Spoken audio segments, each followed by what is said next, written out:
Nararamdaman mo na ba na parang tahimik kang ginagabayan ng universo patungo sa mas dakilang bagay? Na may mga palatandaang lumilitaw, pero ikaw lang ang nakakaramdam.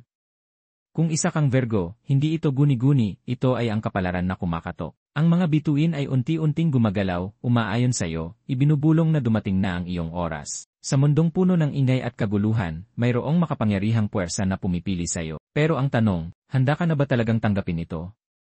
Dahil kapag binuksan na ng mga bituin ang landas, wala nang balikan. Dumating na ang iyong sandali. Ang kailangan mo lang gawin ay maniwala. Virgo, ang tahimik na palaisip, ang perfectionist, ang laging nagbibigay ng higit kaysa sa natatanggap. Sa loob ng maraming taon, tahimik kang kumilos sa likod ng eksena, tapat sa iyong landas, at minsan ay nagdududa kung napapansin ba ng universo ang iyong mga pagsusumikap. Pero heto ang katotohanan, napansin ito. Matagal ka nang pinagmamasdan ng mga bituin, at ngayon, umaayon sila sa paraang hindi pa nila nagawa noon. Hindi lang ito basta panibagong yugto sa astrolohiya. Ito ay isang makapangyarihang pag-ikot ng tadhana na nakalaan para sa iyo. Habang umuusad ang 2025, ang enerhiyang kosmiko ay kumikilos para itampok ang iyong mga lakas, ang iyong katatagan, at ang iyong panloob na kapangyarihan. Ang mga oportunidad na dati tila abot langit ay unti-unting lumalapit. Tapos na ang iyong panahon ng paghihintay. Ngayong taon, hindi lang pagkakataon ang iniaalok sa iyo ng universo, ibinibigay nito ang entablado. Ang tanong ay, handa ka bang humakbang papunta rito?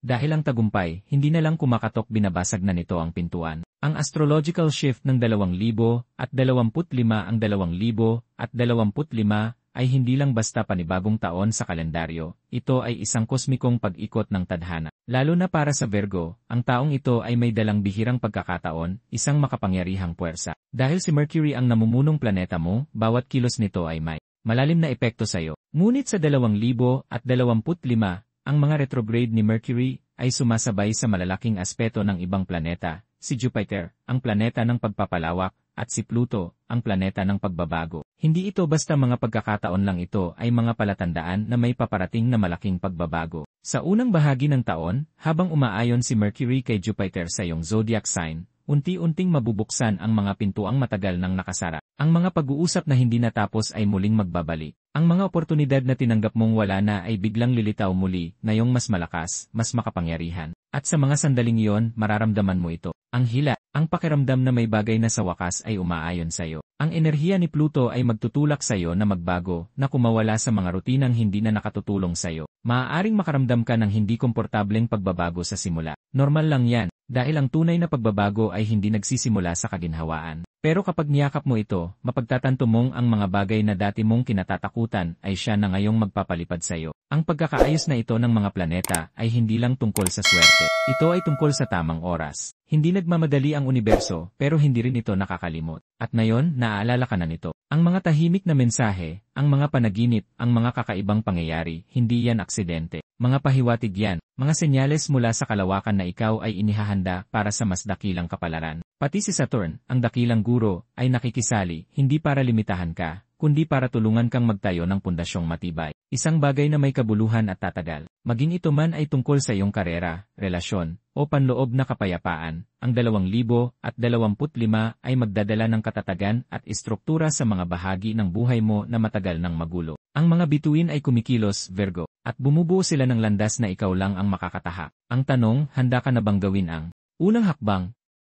Ang paglalakbay ng Virgo patungo sa tagumpay, ang unang palatandaan nagsimula ito bilang isang karaniwang Lunes. Hindi pa sumisikat ng husto ang araw, at si Maya, isang simpleng Virgo na nagtatrabaho sa tahimik na opisina, ay nakaupo sa tabi ng kanyang bintana, hawak ang tasa ng tsaa, at nakatitig sa tanawin na paulit-ulit na niyang nakikita sa loob ng maraming taon. Isang bundok ng responsibilidad ang naghihintay sa kanya. Mga email, mga deadline, mga inaasahan, napabuntong hininga siya, parang walang nagbabago, hindi ba?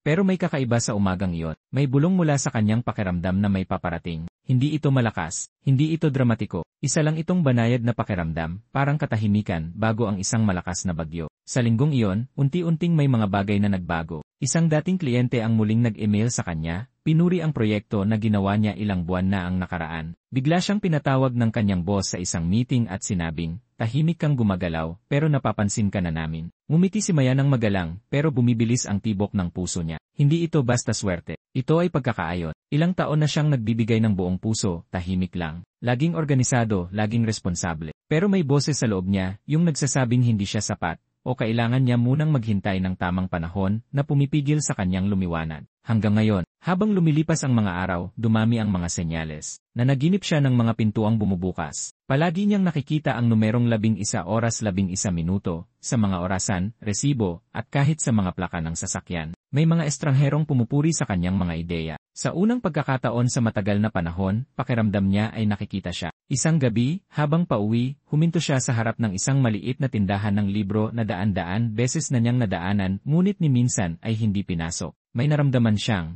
dapat siyang pumasok. Sa pinakadulo, sa pagitan ng mga maalikabok na estante, nakita niya ang isang journal. Nakalagay sa pabalat, pinili ka ng universo. Napahinto siya. Eksakto ito sa nararamdaman niya, pero hindi niya pa nasasabi kahit kanino. Binili ni Maya ang journal. At sa gabing iyon, sumulat siya ng isang pangungusap, handa na ako. At mula sa sandaling iyon, nagsimulang magbago ang lahat. Mga promosyon, mga kolaborasyon, suporta mula sa hindi inaasahang tao. Hindi biglang naging kumikinang ang buhay, pero dumaloy ito, sa wakas. At tuwing siya'y nagdududa, muling nagpapadala ang universo ng isa pang senyales, isang mensahe, isang tao, isang tulak. Ito ang paglalakbay ng Virgo. Tahimik ang simula, malakas ang pagtatapos. At lahat ng ito ay nagsimula noong tumigil siyang pagdudahan ang sarili, at sinimulan ang paglalakad sa landas na matagal nang binuksan ng mga bituin para sa kanya. Pag-ibig at relasyon, ang piniling puso para sa Virgo, hindi kailanman naging madali ang pag-ibig. Hindi dahil hindi sila marunong magmahal, sa katunayan, sila'y nagmamahal ng malalim. Pero ang pagiging bukas ay palaging may kasamang pag-ingat. Nagsisilbi sila bilang paraan ng pagmamahal, sa mga simpleng kilos, sa tahimik na katapatan. Ngunit madalas, ang puso nila ay hindi nauunawaan, hindi pinahahalagahan, o pinaghihintay sa katahimikan. Pero ang 2025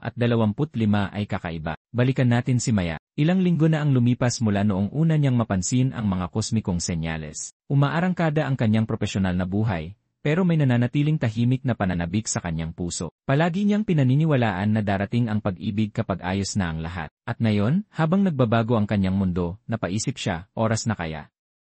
Dumating ang mensahe, mula sa isang taong matagal na niyang hindi nakausap. Isang kaibigang kababata na si Rafael, na ngayon nakatira sa ibang lungsod. Hey, ang sabi sa mensahe, ewan ko kung bakit, pero naalala kita ngayon. Sana ayos ka lang. Mukhang biglaan, pero alam ni Maya, wala nang biglaan sa buhay niya ngayon. Muli silang nagkausap, dahan-dahan, maingat, at may napansin siyang kakaiba, sa pagkakataong ito, hindi niya kailangang paliitin ang sarili para mahalin. Hindi na siya nag-o-overthink sa bawat mensahe, bawat salita. Isa lang siyang siya, at nakita siya ni Rafael. Ang tunay na siya, hindi lang karera ang ginagalaw ng mga bituin, pati ang puso niya. Habang gumagalaw si Venus sa House of Connection ng Virgo mayong 2025, asahan mong mararamdaman mo ang hatak patungo sa mga relasyon na malalim ang kaluluwa. Maging ito man ay romantikong pag-ibig, muling pagkakaayos sa pamilya, o pagpapatawad sa mga lumang sugat, ang puso mo ay unti-unting bumubukas. At hindi para sa kung sino lang, para sa mga tamang tao. Yung mga nakakakita sa'yo, hindi lang yung may kailangan sa'yo. Virgo, ang kwento ng pag-ibig mo ay hindi pa tapos. Nagsisimula ito ngayon, sa mga ngiting hindi mo inaasahan, sa mga mensaheng akala mong hindi na darating. Sa lakas ng loob mong sabihin, karapat-dapat ako sa higit pa. Dahil totoo yon, at sang-ayon ng universo. Kaya kung marahang kumatok ang pag-ibig ngayong taon, buksan mo ang pinto. Hindi kailanman nakalimot ang mga bituin sa puso mo. Ginagabayan ka lang pala nila pauwi mula pa noon. Hindi inaasahang kayamanan, ang panimulang gulat sa pananalapi, hindi kailanman inakalang maswerte siya sa pera si Maya. Marunong siyang mag-budget, iniiwasan ang mga hindi kailangang panganib, at palaging inuuna ang iba kaysa sa sarili. Sa loob ng maraming taon, pinanood lang niya ang iba na lumilipad pataas, sumusugal, tinatanggap ang gantimpala, habang siya ay nananatili sa likuran, naglalaro ng ligtas. Ang kanyang bank account ay matatag, pero ang kanyang mga pangarap nakapause. Hanggang ngayon, nagsimula ito sa isang simpleng pag-uusap. Habang nagkakape, binanggit ng isang katrabaho ang tungkol sa isang freelance opportunity, maliit lang, pero malaki ang bayad. Bagay na bagay ka rito. Anil, nagdalawang isip si Maya. Hindi niya kailanman inisip na siya ay tipo ng taong tumatanggap ng side projects. Pero may bumubulong sa loob niya, sabihin mong, kaya sinabi niya, at mula sa isang trabaho, sinundan ito ng isa pa, at isa pa, hanggang sa napagtanto niyang mas malaki na ang kinikita niya sa extra work kaysa sa kanyang regular na trabaho. Pero hindi lang ito tungkol sa pera, ito ay tungkol sa halaga. Sa unang pagkakataon, napagtanto niya na handang magbayad ang mga tao para sa mga bagay na palagi niyang ibinibigay ng libre, ang kanyang ideya, ang kanyang pagiging detalyado, ang kanyang galing sa pag-isip. Muling umaayon ang mga bituin. Ayon sa astrolohiya, ang financial house ng Virgo ngayong 2025 ay aktibo dahil sa kombinasyon ng Uranus at Jupiter, isang tagpo na nagdadala ng biglaang kita, hindi inaasahang alok at malawakang pag-unlad. Pero para lamang sa mga handang magsabi ng kapag dumating ang pagkakataon. Ang kwento ni Maya ay hindi tungkol sa panalong jackpot. Ito ay tungkol sa pagtanggap. Hindi basta naghagis ng kayamanan ang universo mula sa langit, binuksan nito ang mga pintuang matagal nang naghihintay. Hindi lang niya ito napansin noon. Pero ngayon, dahil sa pagtaas ng kanyang kumpiyansa at pagbabago ng enerhiya, kusa nang bumubukas ang mga pintong iyon. At dumating ang pinakamalaki, isang alok para pamunuan ang proyekto na dati akala niya ay para lang sa mas mataas sa kanya. Isang alok na kayang baguhin ang kanyang kinabukasan. At sa halip na sabihin, hindi pa ako handa, ang sinabi niya ay, kailan tayo magsisimula? Virgo, ang kayamanang para sa iyo ay hindi guni-guni. Ito ay bunga ng pagkakaayon. Kapag pinagkakatiwalaan mo ang iyong sarili, handang sumubok ng may tapang at talino, at sa wakas ay tinanggap mo ang tunay mong halaga, sumasagot ang universo. Hindi ng barya kundi ng ginto. Maghanda ka, Virgo. Ang kasaganaan mo ay nasa paligid mo na. Kailangan mo na lang itong tanggapin. Mensahe mula sa universo, panahon na. Para magtiwala isang gabi, nakatayo si Maya sa kanyang balcony, pinagmamasdan ang langit habang unti-unting nagbabago ang kulay mula sa malambot na kahel patungong malalim na indigo. Ang lungsod sa ibaba ay puno ng ingay at galaw, pero ang isip niya ay tahimik. Sa unang pagkakataon sa maraming taon, hindi siya nag-iisip ng 5 hakbang paabante. Hindi niya inaalala ang bawat desisyon o kinukwestiyon ang kanyang susunod na hakbang. Siya ay nandyan sa kasalukuyan. Sinundan niya ang mga senyales, pinakinggan ang mga bulong, tinanggap ang mga pagkakataong dati kinatatakutan niya. At sa hindi inaasahang paraan, hindi gumuho ang mundo, sa halip bumukas ito para sa kanya. Sa gabing iyon, sumulat siya ng isang pangungusap sa kanyang journal. Hindi ko na kailangang kontrolin ang lahat. Tiwala ako sa takdang oras ng aking buhay. Iyan ang aral na nais iparating ng universo sa Virgo ngayong 2025. Tiwala. Buong buhay mong ginugol sa pagpaplano, pagpipino, at pagprotekta sa sarili laban sa pagkadismaya. Pero ngayon, sinasabi ng mga bituin, bitawan mo na ng kaunti ang mahigpit na hawak. Hindi mo kailangang pilitin ang lahat. Ang mga biyayang nakalaan para sa iyo, paparating na. Ngayong taon, patuloy kang kakausapin ng universo. Sa mga tahimik na sandali, sa mga taong hindi mo inaasahan, sa mga pagkakataong tila sobrang perpekto para masabing aksidente lang. Pagkatiwalaan mo ang pakiramdam na iyon, gawin mo ang iyong bahagi, pero bitawan mo ang bigat ng sobrang pag-isip. Hayaan mong pangunahan ka ng iyong panloob na tinig, nang walang pagdududa, dahil doon nakatago ang tunay mong lakas. Sapagkat kapag ang isang Virgo ay tumigil sa pagkontrol, hindi dahil sa kahinaan, kundi dahil sa karunungan, hindi sila hinahayaan ng universo na bumagsak. Bagkus, itinatayo sila nito. Kaya kung matagal mo nang hinihintay ang senyales, para tumigil sa pag-aalala at magsimulang magtiwala.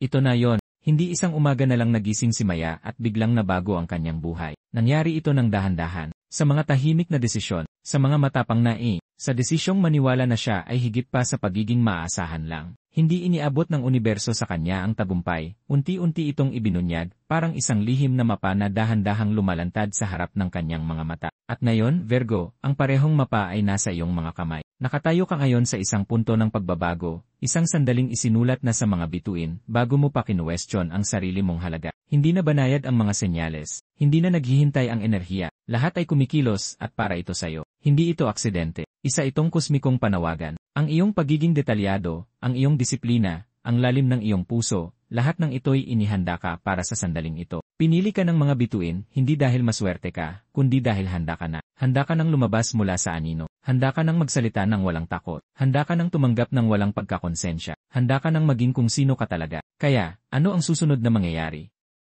Ikaw ang magpapasya. Maaari mong baliwalain ang tawag, pagdudahan ang mga senyales, at manatili sa kinalalagyan mo. O kaya maaari mong tahakin ang unang hakbang patungo sa isang bagay na higit pa sa iyong inaakala. Dahil ang universo ay hindi naghihintay magpakailanman. Pero sa ngayon, naghihintay ito sa iyo. Virgo, ang oras mo ay hindi pa parating. Narito na ito.